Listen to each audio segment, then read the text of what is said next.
Latest news updates కోసం ఇప్పుడే download చేసుకోండి media effects app. Welcome to media effects.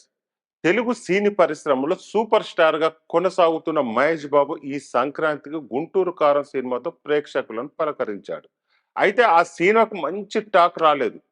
Rajamouli దర్శకత్వంలో పాన్ వరల్డ్ సినిమా చేయబోతున్నాడు. ఈ సినిమాతో ప్రపంచ వ్యాప్తంగా బ్లాక్ బస్టర్ కొడతాడంటూ ప్రిన్స్ అభిమానులు నమ్మకంగా చెబుతున్నారు.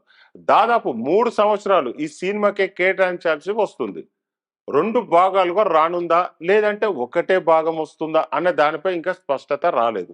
గతంలో ఎంతో మంది దర్శకులు తాము తయారు చేసుకునే కథలను మహేష్ బాబు దృష్టిలో పెట్టుకొని చేస్తామని బహిరంగంగా చెప్పేవారు. అట్లా ఎన్నో కథలు ప్రిన్స్ దగ్గరకు వచ్చేవి కావని కొన్ని కారణాల వల్ల ఆయన తిరస్కరించడంతో అవి వేరే హీరోలతో తెరకెక్కేవి.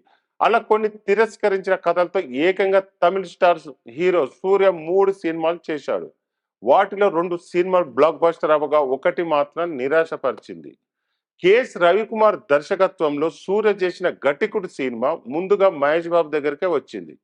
ఈ సినిమాను దర్శకుడు 2 భాషల్లో తీయాలనుకున్నాడు, కానీ ప్రిన్స్ తిరస్కరించడంతో తమిళలో సూర్యతో చేయగా అది డిజాస్టర్ గా నిలిచింది.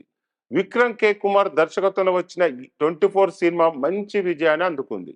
దర్శకుడు ముందుగా దీన్ని మహేష్ బాబు దగ్గరకు తీసుకువచ్చాడు. కథ నచ్చకపోవడంతో మహేష్ బాబు తిరస్కరించాడు.